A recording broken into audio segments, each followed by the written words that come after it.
when it rains, it pours. At least that's what the state of the Galaxy S9 looks like right now, a day before the official announcement. What has just leaked out is the full promo video for the Galaxy S9 detailing all of its features.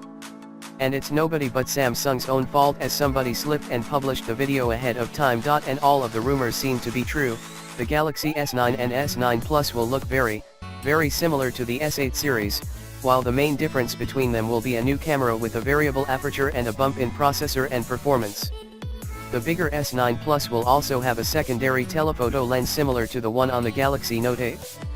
The video goes over the most important features of the S9 and S9 Plus, but interestingly enough it also pays a lot of attention to the new Samsung DeX dock that allows you to connect the S9 series to an external monitor and have a desktop-like experience. Additionally, the video also makes it clear that the S9 is a great phone for enterprises with advanced security features.